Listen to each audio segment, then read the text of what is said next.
Good evening. After weeks of desperate diplomacy but a relentless Russian military build-up, President Vladimir Putin has finally made his move, attacking Ukraine.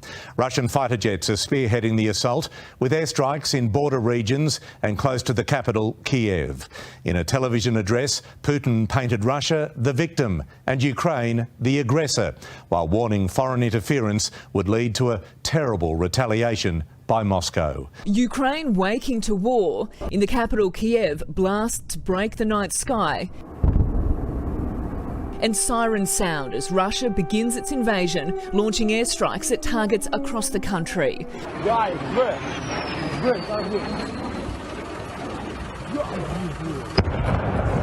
A missile hitting an airport in western Ukraine, while at an aerodrome in the south, a man points to the destruction, saying there's a crater behind me still smoking. The streets out of Kyiv choked with cars as families escape, heeding the warning calls.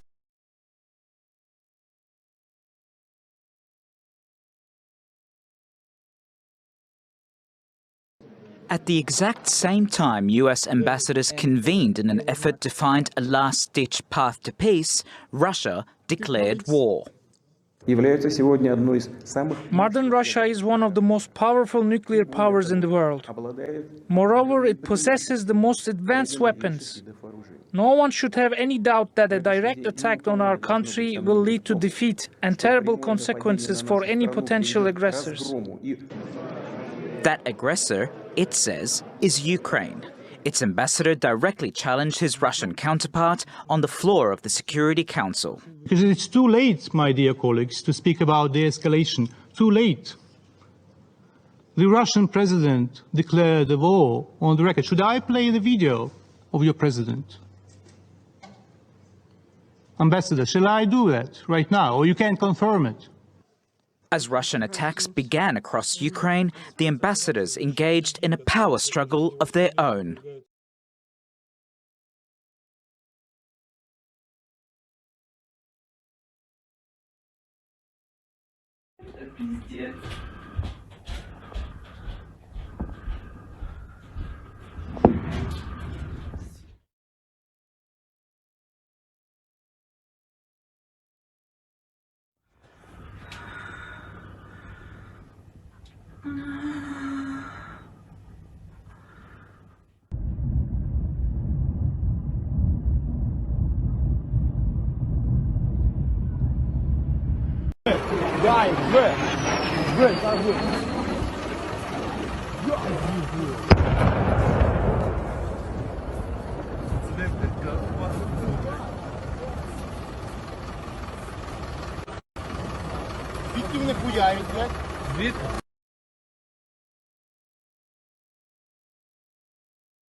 Dear Ukrainians, this morning President Putin announced a special military operation in Donbas.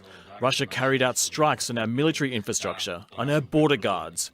Explosions were heard in many cities of Ukraine. We introduced martial law throughout the state. I had a conversation with US President Joe Biden.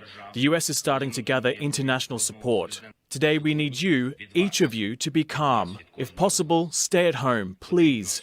We are working. The army is working. The entire security and defense sector of Ukraine is working.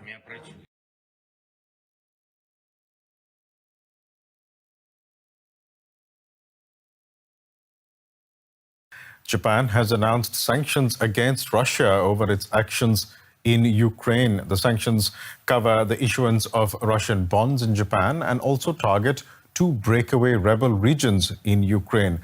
Russian President Vladimir Putin had recognized their claim to independence on Monday. Japanese Prime Minister Fumio Kishida announced the Japanese sanctions earlier today.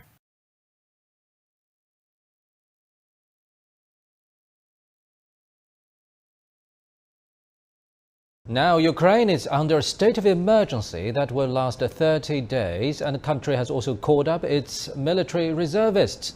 President Volodymyr Zelenskyy said on late Wednesday that he has sought a conversation with Russian President Vladimir Putin, but only has received silence. Speaking in Russian, Zelenskyy made an emotional appeal to Russians to reject any support for, quote, a major war in Europe. The Ukrainian Foreign Ministry has warned its citizens in Russia to leave immediately. Russia is evacuating diplomatic staff from all of its missions in Ukraine at the same time. Tensions between Ukraine and Russia escalated after Moscow recognized the independence of Donetsk and Luhansk regions in eastern Ukraine.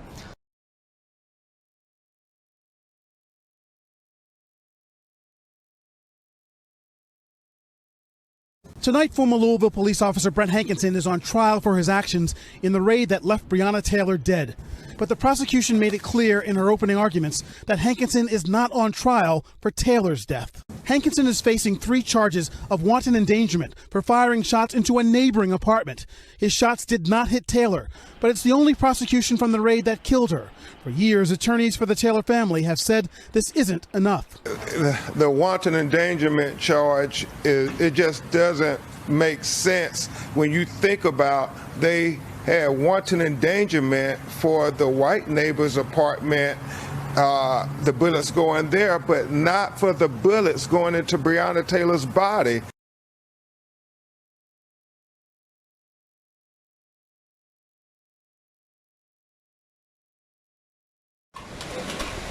Winds of up to 84 miles per hour slammed into Madagascar on Wednesday as Cyclone Emnati made landfall. In doing so, it became the 4th major storm to hit the Indian Ocean island in 5 weeks.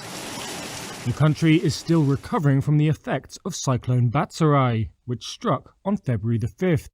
It killed 124 people, destroyed or damaged tens of thousands of homes, and displaced around 30,000. Tropical Storm Anna hit on January the 22nd, and last week Storm Dumako killed at least 14 and displaced more than 4,300.